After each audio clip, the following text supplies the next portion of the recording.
dulunya saya memang latar belakangnya sempat bekerja Kak. Sempat bekerja dan di CPNS bahkan. Di Jakarta Utara waktu itu penyuluh pertanian. Masih berkutat di pertanian lah ya. Masih, tapi karena memang saya passionnya di situ. Kemudian saya memilih untuk berhenti di tahun 2011 itu dikarenakan kayaknya asikan di alam deh Kak. Bebas, bisa ngatur waktu, kemudian juga bisa bereksperimen. Dan yang tidak kita banyak ketahui dari pertanian itu, petani banyak investasinya Kak.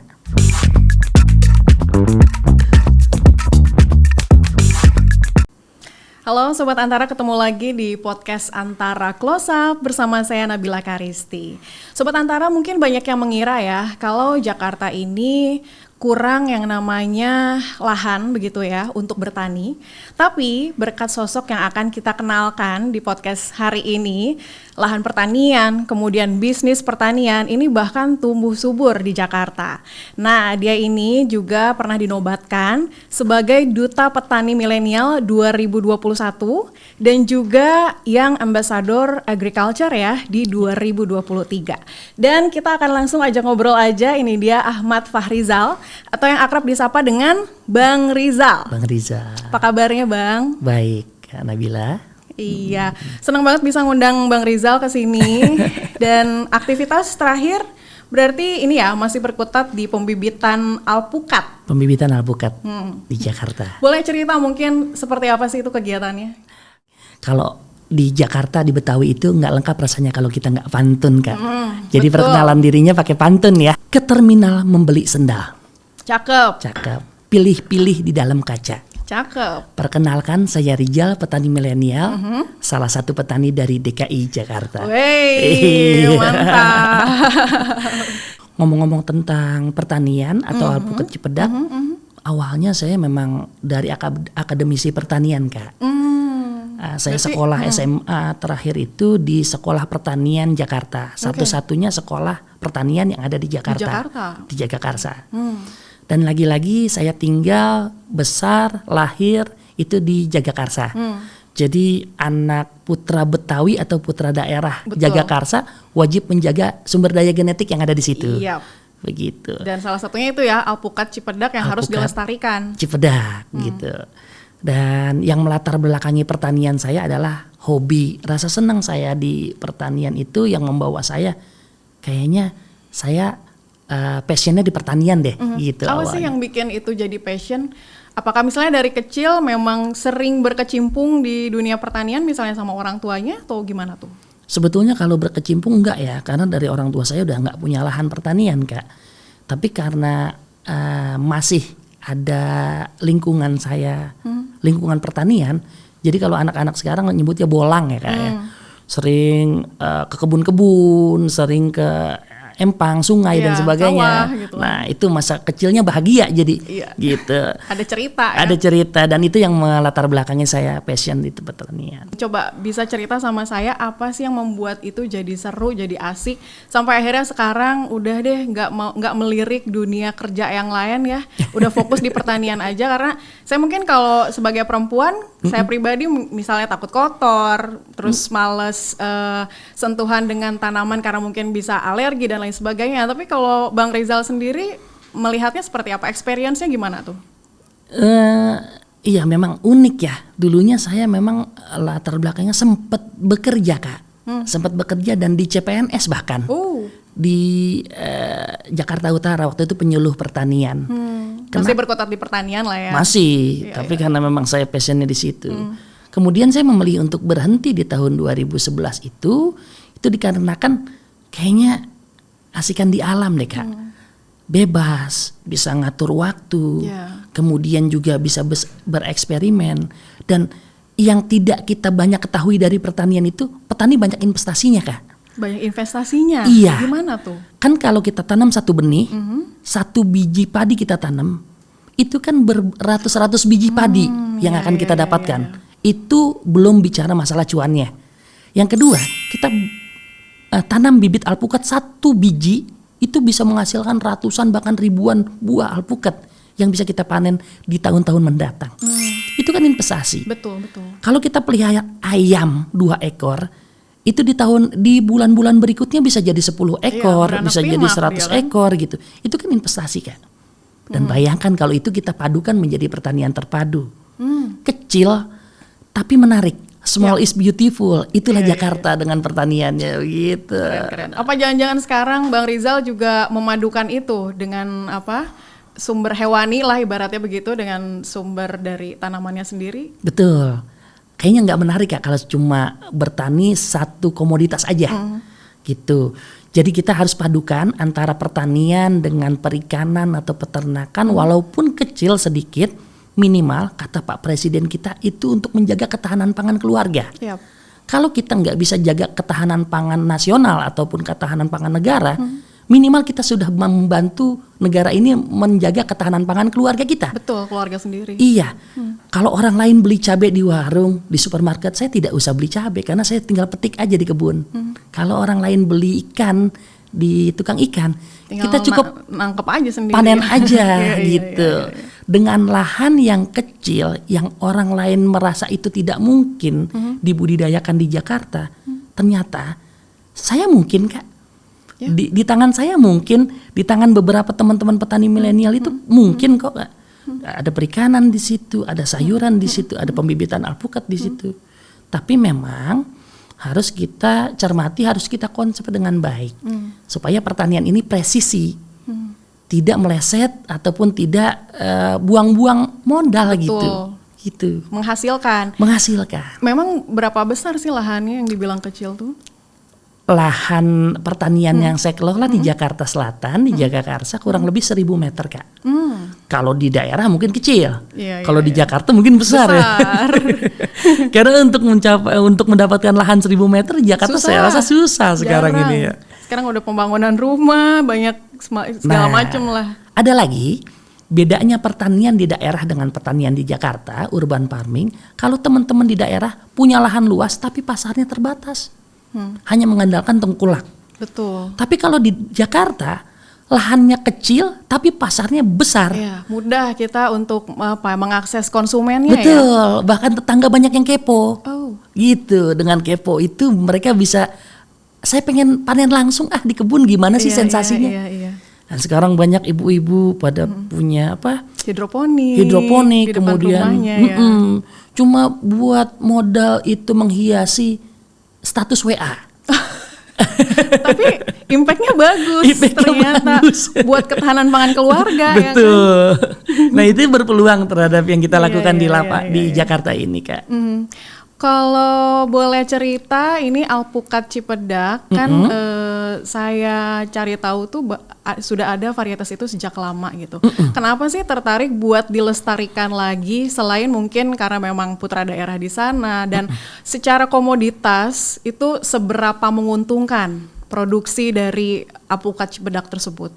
Nah ini alpukat Cipedak ini pemicu Kak, tapi tidak ada figur, tidak ada tokoh yang mencuat dari daerah asalnya.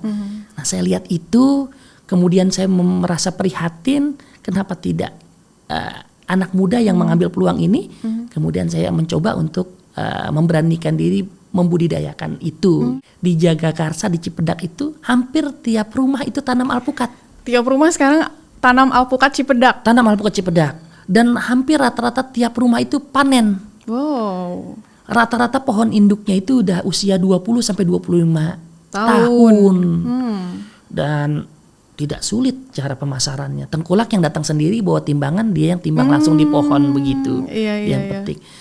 Kalau misalnya bicara varietas dari alpukat Cipedaknya sendiri, beda sama varietas-varietas lainnya nih seperti apa nih? Kalau orang bilang ini alpukat Cipedak ini secara umum ya alpukat mentega.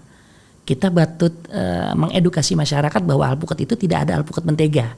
Semua alpukat mentega kalau menurut kami Kak. Karena belum ada alpukat mesis kan. Gitu. Jadi alpukat mentega itu hanya julukan menggambarkan daging buah dan legit, kemudian warna daging buahnya cerah. Gitu. Tidak berserat. Nah ini salah satu alpukatnya. Dan peluang alpukat ini untuk ekspor itu tinggi Kak. Karena orang luar negeri itu sukanya yang ukuran sedang. Tidak suka yang besar. Alpukat ini kita masuk di ukuran, di size. Kemudian alpukat ini belum ada banyak di pasaran.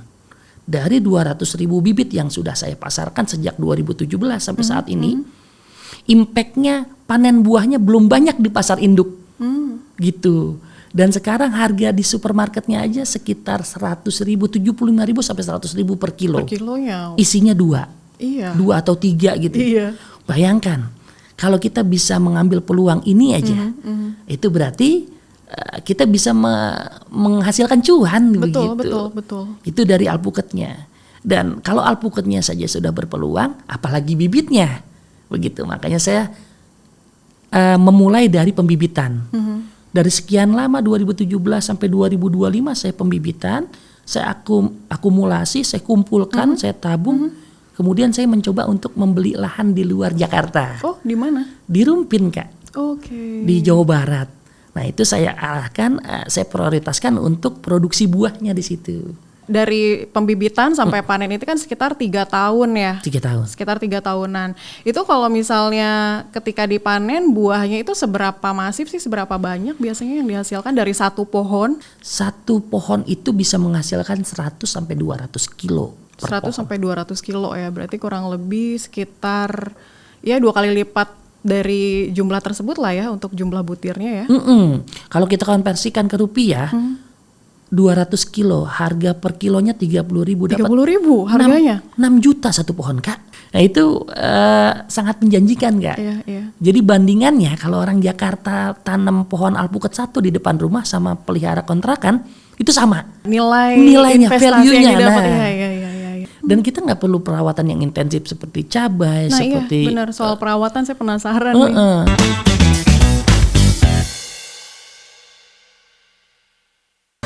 Menyajikan berita seputar Nusantara, dari politik, kriminal, hingga budaya. TNI Angkatan Laut terus berupaya membongkar pagar laut yang berada Terhadap seorang anak berusia 14 tahun. Mengadakan pertemuan dengan utusan khusus Presiden bidang. Saksikan Beranda Nusantara Senin sampai Sabtu pukul 11 WITA hanya di Jawa Pos TV Bali. Jelajahi kekayaan sejarah dan keindahan alam Jawa Tengah. Temukan cerita di balik tempat-tempat ikonik dan nikmati pengalaman yang tak terlupakan. 3 sendiri diambil dari nama Ratu Belanda waktu itu yang kemudian diabadikan sebagai nama bangunan. Dan keluaran terbaru juga ada. Karena memang sampai saat ini Saksikan Jejak Kota setiap minggu pukul 11:30 WITA hanya di Jawa Pos TV Bali. Menyajikan berita seputar Nusantara, dari politik, kriminal, hingga budaya. TNI Angkatan Laut terus berupaya membongkar pagar laut yang berada Terhadap seorang anak berusia 14 tahun. Mengadakan pertemuan dengan utusan khusus Presiden bidang. Saksikan Beranda Nusantara Senin sampai Sabtu pukul 11 WITA hanya di Jawa Pos TV Bali. Menyajikan berita seputar Nusantara, dari politik, kriminal, hingga budaya.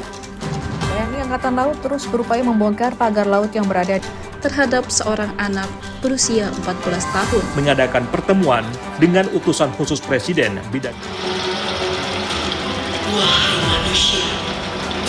Saksikan Beranda Nusantara Senin sampai Sabtu pukul 11 WITA hanya di Jawa Pos TV Bali. Nikmati kumpulan lagu-lagu terbaik dari para musisi ternama Bali dengan alunan melodi yang khas, lirik yang menyentuh hati, dan visual yang memukau. Umpam yang tiang dadik kembali baliku.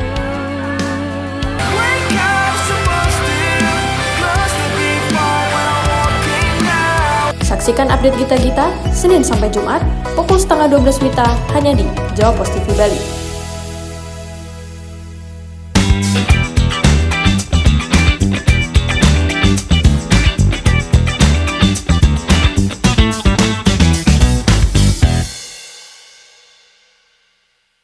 Seperti cabai, seperti durian gitu. Itu kan kalau tidak dirawat rasanya akan berubah. Tadinya manis jadi nggak manis gitu. Tapi kalau alpukat lebih resisten, lebih tahan dia. Jadi perawatannya nggak banyak, tapi produksinya konsisten, Kak. Dari tahun ke tahun rasanya seperti itu aja. Nah kemudian dia ada, kalau pohon lain itu ada istilahnya ngambek, tidak berbuah lagi. Alpukat enggak, dia terus panen. Iya. Nah maka dari itu semua orang jadi tertarik untuk membudidayakan alpukat.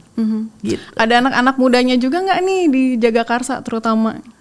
Awalnya anak muda hanya melihat sebelah mata, apa sih gitu budidaya ini. Ternyata makin kesiniin karena ada cuannya. Iya. Kemudian dia melihat figur, Iya. kemudian juga melihat, wah ini peluang kedepannya gede. Nah sekarang udah mulai banyak nih Kak. Udah mulai banyak. Udah mulai banyak anak-anak muda, ada kelompok tani hutan, kumbang, kemudian juga ada juga gang hijau, kemudian juga ada latar babe, lahan terbatas bawa berkah, itu komunitas-komunitas, ada majelis sayur ternyata Kak. Oh iya. Iya di Jagakarsa unik. Iya, Jadi iya. dari alpukat itu banyak bermunculan anak-anak muda yang peduli terhadap pertanian di Jagakarsa. Gitu. Kurang lebih ada berapa banyak tuh anak mudanya dari kelompok-kelompok yang disebutkan tadi? Tadi kurang lebih Ratusan ada. Nggak ada, belum ada. Jadi sekitar 65-an. Itu dari berbagai komunitas itu. Dan saya tampil di situ sebagai edukasi untuk teman-teman membimbing gitu Kak.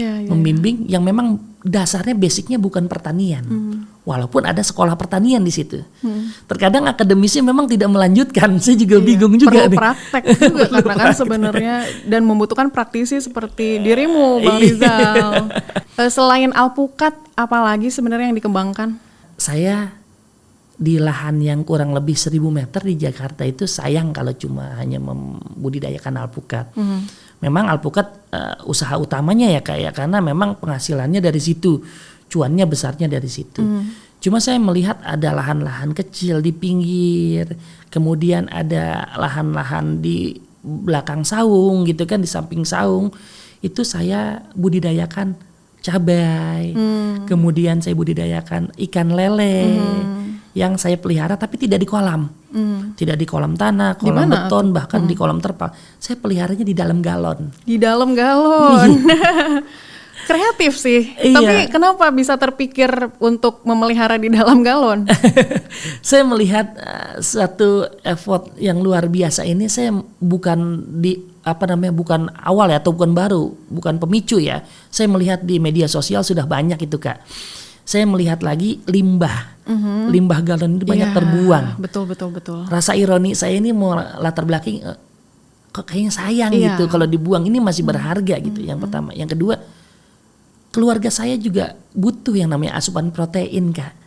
Kalau saya hanya budidaya alpukat saja, misalnya alpukat saja, sayuran saja itu tidak tercukupi kebutuhan protein hewaninya belum nih gitu kan. Dan saya punya kebanggaan kalau hasil pelihara saya dimakan keluarga gitu, disukai keluarga. Akhirnya saya coba. Dan yang ketiga adalah mudah, tidak memerlukan lahan yang besar. Kemudian banyak daya tahan ikannya juga bagus. Iya, kenapa saya pilih lele? Daya tahan ikannya bagus, perawatannya mudah. Kemudian bisa menjadi sumber penghasilan baru? Sumber penghasilan baru pasti. Tapi yang jelas ada hiburan lain di kebun gitu. Yang tadinya biasanya main tanaman cuma selang aja, cuma siram-siram, sekarang kita kasih makan ikan. Oh, ikannya gede gitu. Kalau tanaman itu kan pasif ya, tidak bergerak ya. Tapi kalau hewan itu kan aktif ya, bener, dinamis gitu, besar, tumbuh gitu. Itu seru Kak. Dan ternyata itu tidak main-main.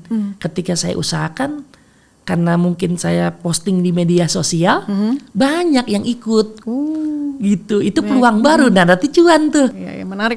Tapi kalau bicara alpukat sendiri, tadi kita belum sempat membahas ini nih, benih yang sudah ditebar lah sampai ke seluruh Indonesia ada berapa banyak dari tahun berapa? 2017. Dari 2017 sampai 2025, seramai apa sih orang-orang tertarik begitu dengan alpukat Cipedak ini? Di tahun 2017 saja, awalnya saya sudah 20.000 bibit. Sampai sekarang saya sudah akumulasikan sekitar 200.000 bibit yang sudah tersebar dari Aceh sampai Papua Kak. Bahkan di IKN sekalipun itu sudah berbuah Kak.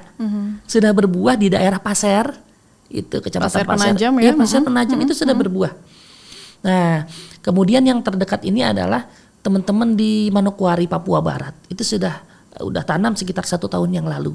Kalau gitu saya pengen tahu nih, cara untuk membudidayakan alpukat ini seperti apa? Mulai dari mungkin pembibitan sampai dengan pemeliharaan, kemudian proses panennya begitu ya, sampai Pemasaran didistribusikan, seperti apa tuh?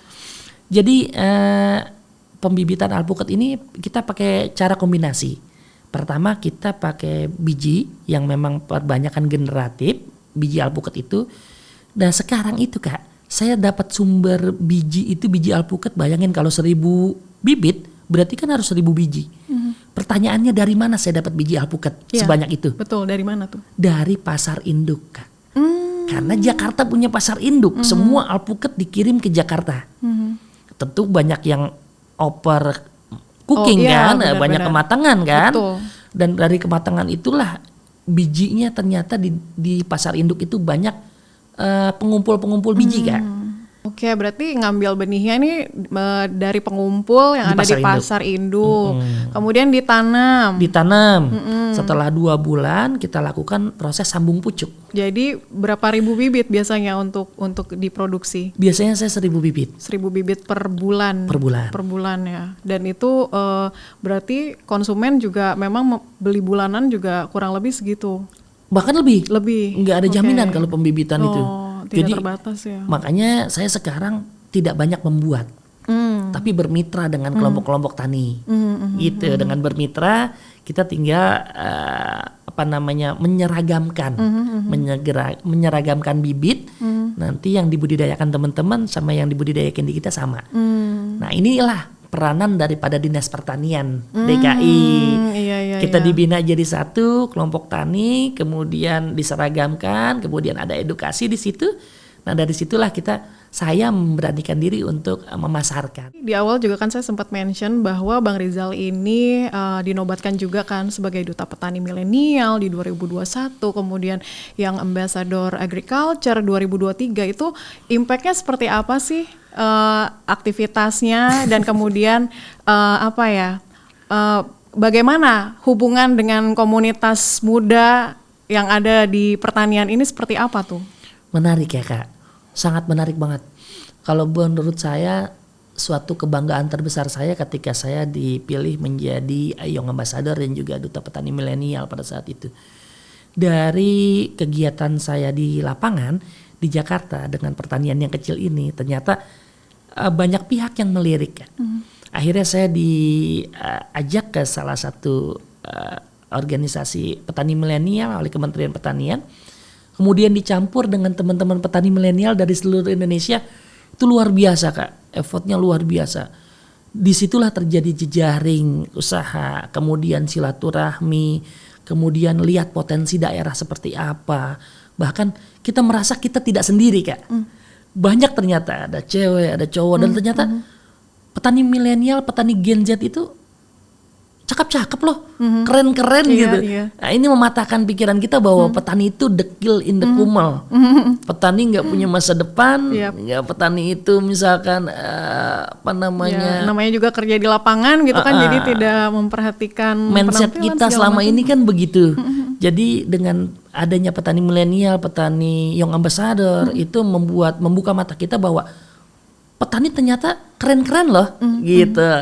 Petani itu ternyata mengasihkan loh, ternyata seneng loh, keren loh jadi petani, enak juga nih jadi petani. Dan ternyata yang kita rasakan di Young Ambassador itu.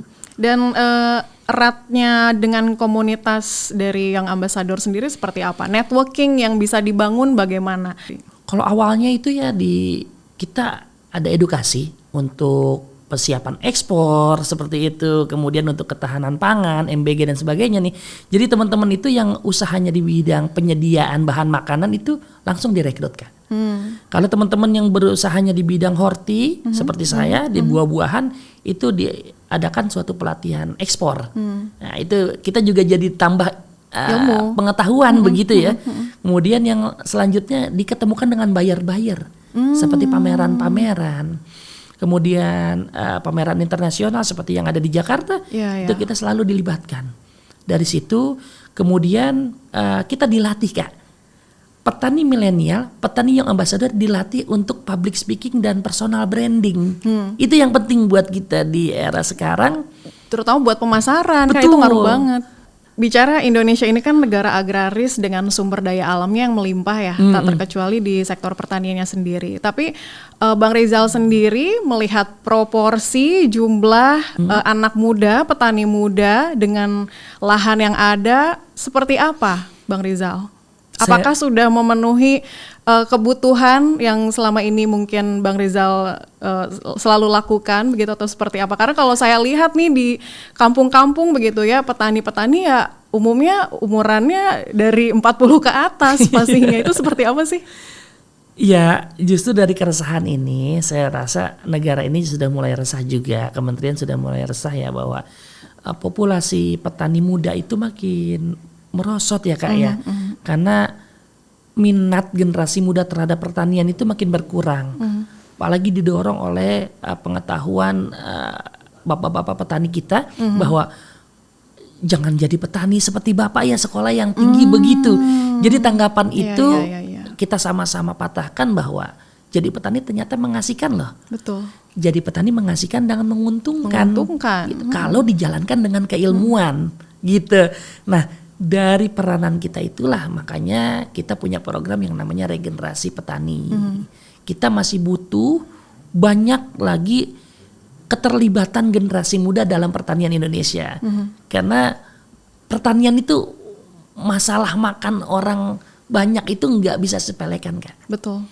Lalu apa kira-kira berarti yang membuat para petani muda ini bisa muncul ya daya tariknya untuk menjadi seorang petani begitu? Apakah mungkin dengan inovasi teknologi yang mungkin dihadirkan atau seperti apa? Karena kan sekarang ini dunia serba digital, serba canggih begitu.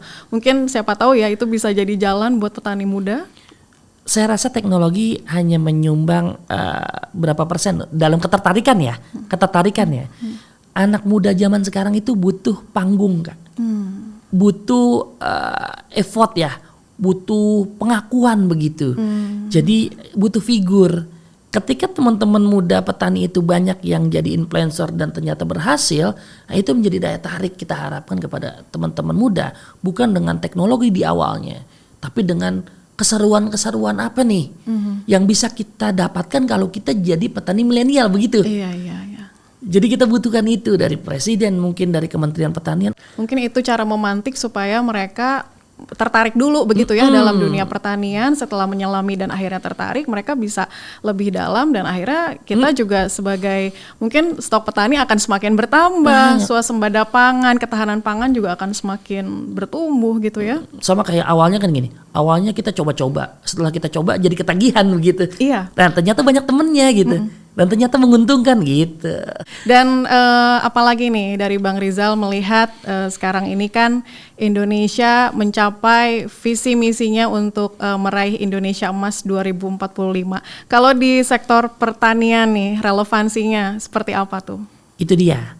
Makanya isu regenerasi pertanian itu memang harus kita percepat di sekarang ini Kak. Untuk mencapai Indonesia Emas di 2045 kita butuh anak-anak muda yang memproduksi sebagai petani.